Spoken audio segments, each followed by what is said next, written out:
What's up everyone, Blissmode here, back with another video. In this special tutorial video, I'm going to be exploring multiple techniques involved in creating quality line art. In this video, I'm going to be going over several concepts and some of the techniques that fall under each. The number one question I always get asked is how I do my line art. So hopefully during the course of this video, you're able to take away some cool ideas and use them to up your own line art game. Now, I want to say this up front, this is not an exhaustive list, and some of the ideas may be considered stylistic choices. However, it's better to have the knowledge of a concept and then make the choice of whether or not to implement it in your own personal work than it would be to have no knowledge at all. And if you find any dope information and you feel like you like the video, I would really appreciate any likes or subscribes. And stick around to the end of the video because I'm going to be taking all the techniques that I show off in this video and I'm going to be using them to turn a rough sketch into a clean, finished illustration. Okay, so let's hop into it. The first concept that I want to cover for you guys is contour. Now, essentially what contour is an outline, right? So something that a lot of people tend to do, something that a lot of people tend to think about when they think of an outline is they define an outline as the end of an object or the edge of an object, which is technically correct. But when you're drawing, a better way to think of contour is to think of it as something that defines the edge of a drawing. Take, for example, any sort of drawing, right? So what I'm going to do now is something fairly simple just to kind of show you what I'm talking about. What I'm going to do is get a pretty big size brush here and I'm just going to draw a simple box, right? And you'll see the reason why I'm using this kind of thick brush here in a second. Okay, so we have a box, right? Okay, so now the reason I drew this box is because I want to illustrate to you how most people tend to think of an outline when they first start drawing. So I'm just going to clean some of this up real quick. The reason I drew this box with such thick lines, and we'll get into line weight and when to use it a little bit later in the video.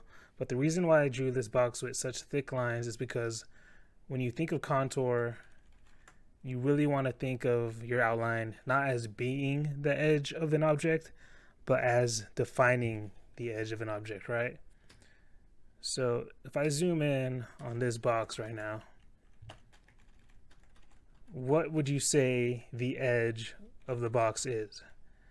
Most people, what they'll say is the line is the edge, right? But actually, the line is defining the edge, right? So the actual edge of this box is not the line itself, but is technically the space where the line and the white empty negative space meet, right? So this area right here, that when you're thinking in terms of contour is where the actual outline, the actual edge of the object is, right? And what the outline serves to do is to define the limit, the edge of whatever it is you're trying to draw. And the way you choose to do your outline is going to give certain information about your object and its properties, right? So that's the first thing I want you to think about. Whenever you start outlining, whenever you start sketching, drawing, or cleaning up into a more finished line art, think of your outline not as the edge of a drawing, but as defining the edge of a drawing.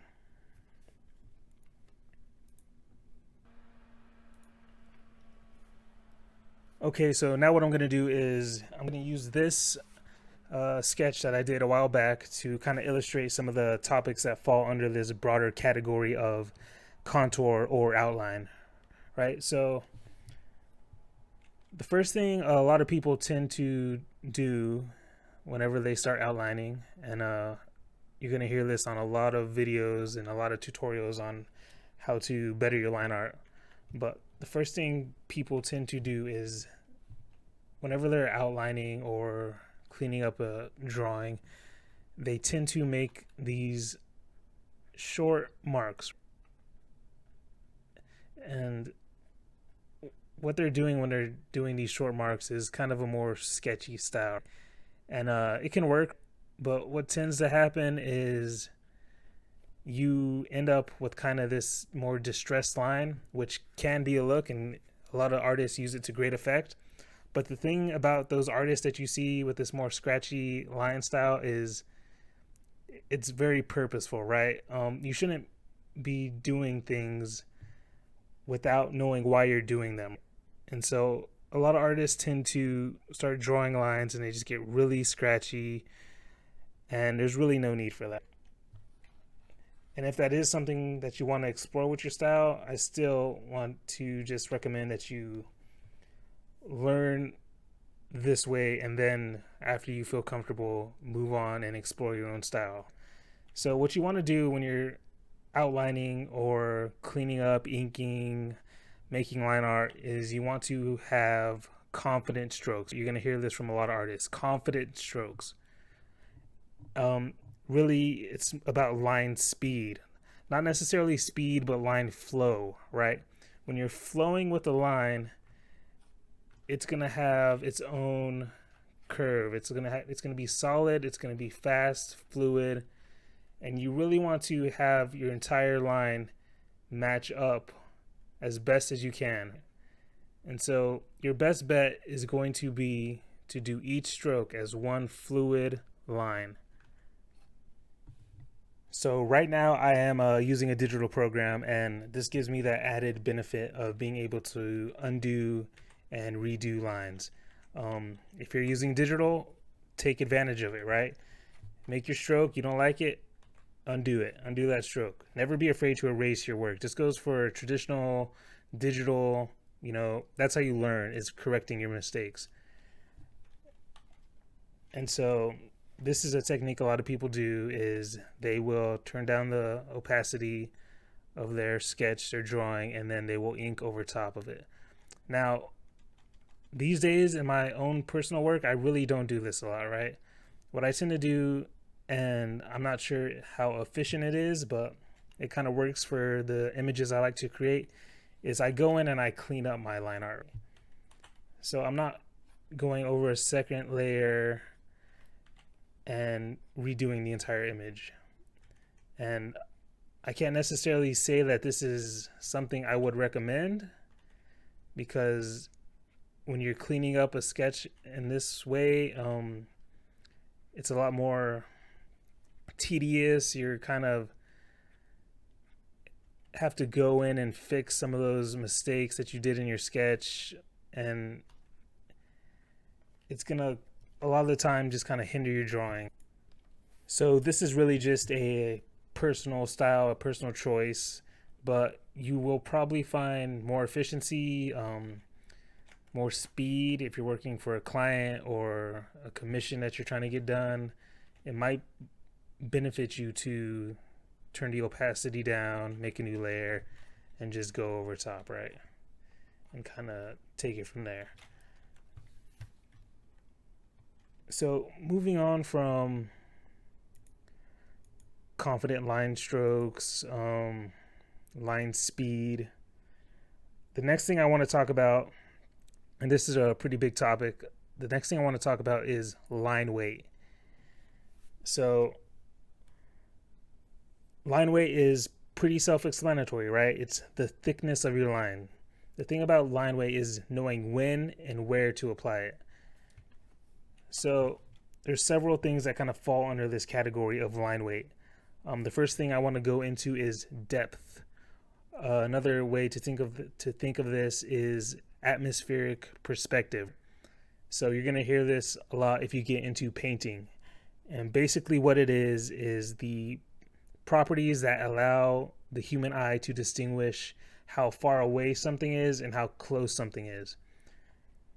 In painting, when using values and colors, in our atmosphere, things tend to get cooler as they fade away. Things tend to become less visibly clear as they fade off into the background.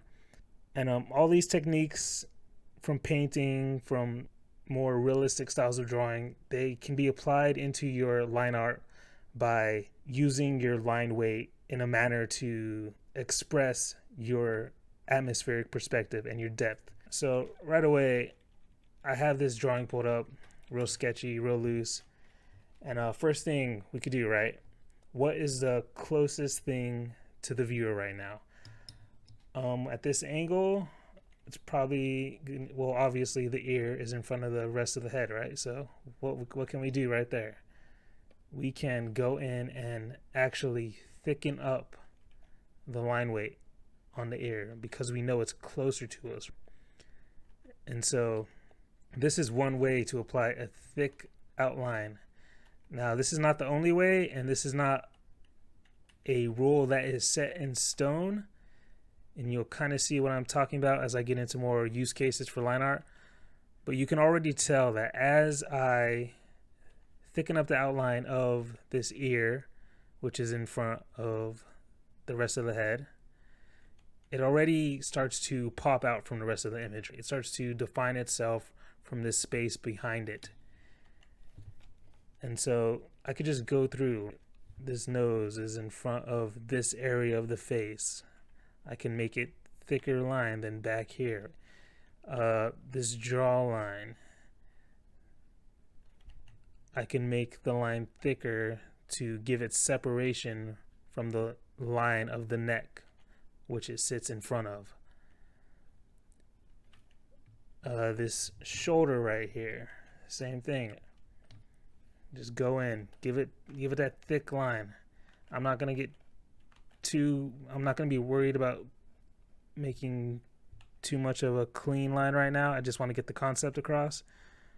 So the shoulder, right, really thick, it's in front. This tuft of hair right here sits in front of the headband. We can just thicken that up right away. Okay, so that's one use case of when to thicken your outline, when to thicken your line art.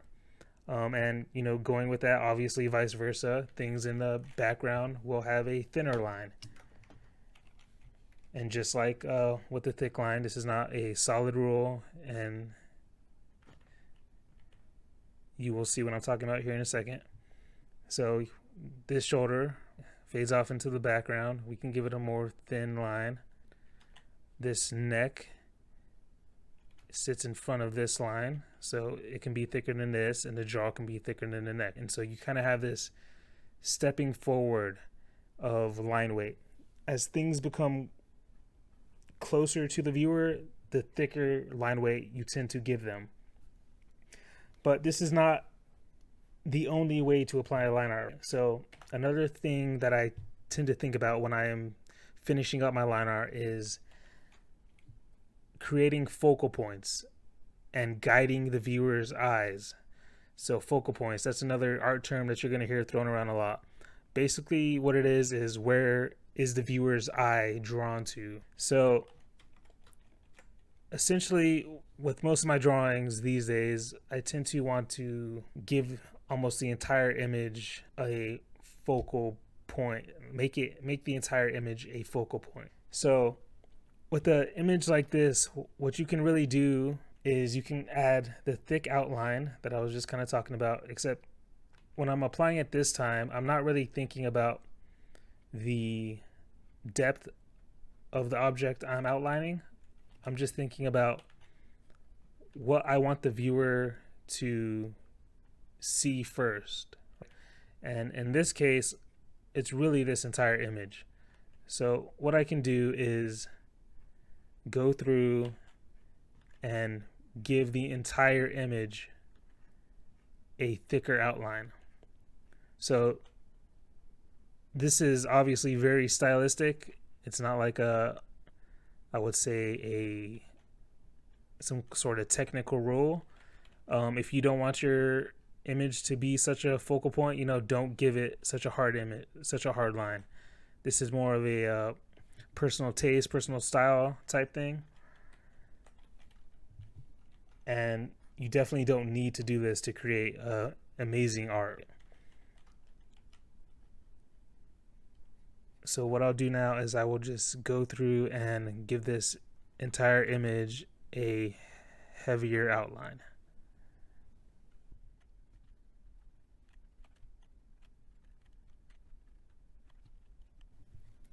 Okay, so what I've done now is I've just gone through the entire image and gave it this thicker outline. Not really trying to be too clean with it at this point. This is really just to illustrate the point of how when you apply this technique, it pops the viewage from whatever is surrounding it, behind it. This is very useful in scenes with very detailed backgrounds where you want to make sure the viewer is viewing exactly what you want them to be viewing. This is very useful not only when you want to have the viewer hone in on an entire character or figure, but if you want them to hone in on something within the character or something that the character is holding. And you'll find that as you draw your images, you kind of want to be thinking about where your viewer is going to be looking. And as you can see, I thickened up some of those lines that I was talking about leaving thin a little while ago. Like I said, it's not hard, fast rules, but you do want to know the rules before you start choosing to go against them. So even though I made this back shoulder into a thicker line, I can still apply the same techniques by making these front lines even thicker. Obviously, you're going to lose a little bit of realism if that's your style when you start doing this, so just keep that in mind. If you are trying to go for a more realistic style, you would use, values and shades to accomplish this instead of trying to define it with your line, right? But in this case, we're just talking line art here, so I'm just going to use what I've talked about and apply it, right? This headband sits in front of the face. Let's kind of pop it out from the face since it's on top. The hair too, it's kind of starting to lose some of its pop out, so we can bring them out a little more. So the next area I want to go over has to do with lighting. Lighting is very important to how humans perceive images and how we distinguish objects from one to the next. So in line art, one way to express lighting is to think about your solid black areas. So there's really two things that using solid black in your line art can denote. The first one is exactly what we're talking about with lighting, and that is shadows. Where is the light not reaching on your object? You always want to have a light source in mind. From this, for this image, I think I'm just going to do kind of a more frontal, higher up light source, right? So you can imagine the light source is coming from this angle and shining down on our subject here. And when you do that, you can use these heavy solid black areas to denote your shadow, right? Where is the light not reaching? So we could throw some blacks on this further side just to kind of denote that we're not getting much light back here. And another way to denote this is to use hatching. You see this a lot in comic art. Hatching essentially is a way to define value. So hatching is essentially just lines following each other. The thing about when you do this is the closer the lines and the heavier the lines, the closer to black your mind will perceive this area. And so you use this as you would a heavier black to denote shadow areas. So I can just throw in a couple of hatch lines to kind of denote some of the areas that are not receiving as much light.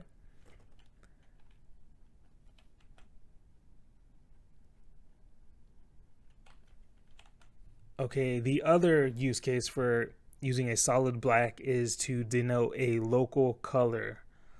So in this case, under the neck, we're really just defining shadow areas. But let's say we wanted this headband to be black. So what we could do is color the entire headband black.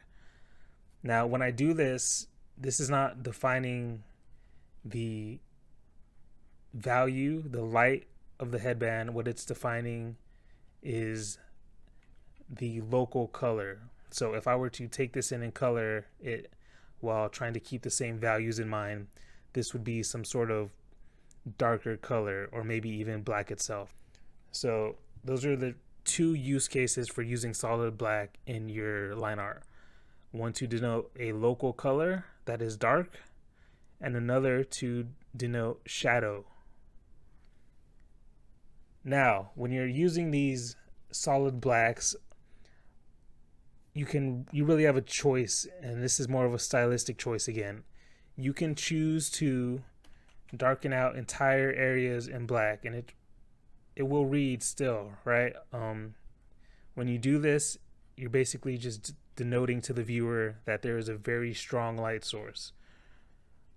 But you can also use a more subtractive method, and if you're doing traditional, you're gonna have to plan this ahead. But since we're in digital, what I can do now is I can go back in to my heavy black areas, and I can define my edges still by essentially what I'm using here is the eraser tool, right? And I'm just going in and adding back this contour to my images.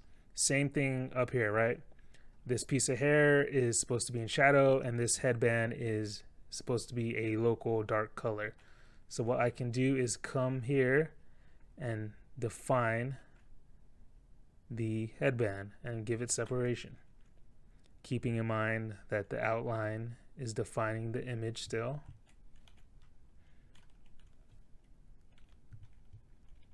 And you can really apply this everywhere. Okay, so one more topic as a bonus, and the reason I saved this topic till the end, and the reason I'm calling it a bonus, is very intentional. So what I'm talking about is detail and texture. And the reason I decided to save these topics until the end is because, just like in your art, I really want to stress that this is something that you should save until the end.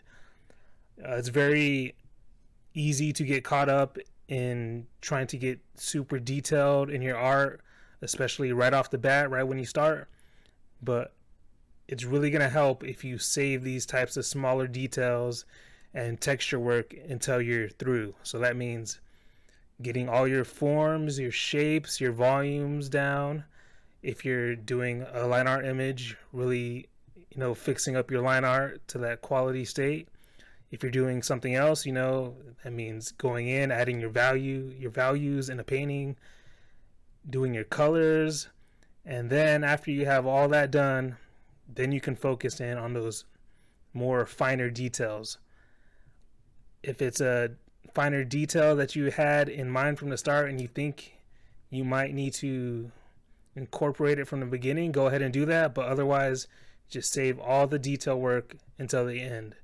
So with this image, and with most of my images, the detail work is going to be finer lines. So going back to line art, just like we use thicker lines to kind of make images pop out, some of these finer details are going to get some of these smaller lines. So you can already see this character has a little bit of stubble, and I'm using those finer lines to kind of give that look. And this is another topic about finer details and textures, is you always want to be considering the volume of whatever it is you're drawing. So with these smaller hairs, I can really get away with just making a line. But let's say I wanted to give this character let's give him a nose ring, right? So I could easily come in, give the character a nose ring like that and make it just a curved line. However, I really want you guys to be thinking in terms of volumes and contour when you're doing this. So it's not a hard rule, but you might want to, instead of using this line, you might want to really think about the volume of even a fine detail such as this. So instead of opting for that single line to make the ring, you can come in and actually define the ring as if it was a larger image. So you're still seeing the space of the ring, and you're still using your line art to define the edge of the ring instead of being the edge of the ring. Now this, again, I guess you could kind of consider is a stylistic choice, but if you want to make, a fine detail and just have it be a line, that's fine, of course, but you want to be making that choice intentionally and not randomly. And so, same thing with textures, right? I like to do a lot of graphic work in my art, and so this is also the stage where I might decide to add text or after images. If I wanted to make some shapes on this guy's headband, for instance, this would be the time to kind of do that. Whatever designs you like. I'll just throw in something random for now. Alright, so now I just want to bring up this image, and the reason I chose this image is because I recently finished it and I felt it was a good example of some of the techniques I've been showing you.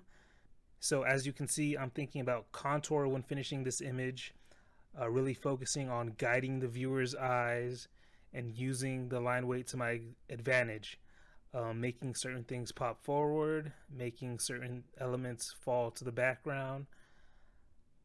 I'm also considering my line speed, the line confidence.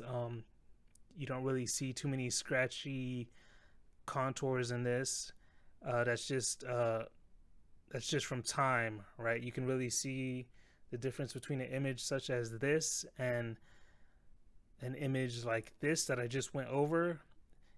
The main differences between these two images is really just time spent and really playing with the design and not stopping until I'm happy.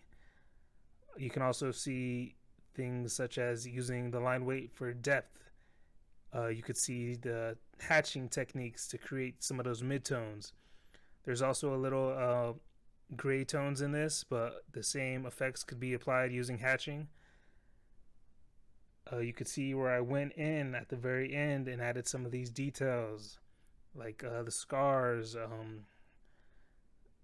The lighting on the hair was added at the end. Some of those elements on the chest piece, and of course the graphic elements surrounding the character.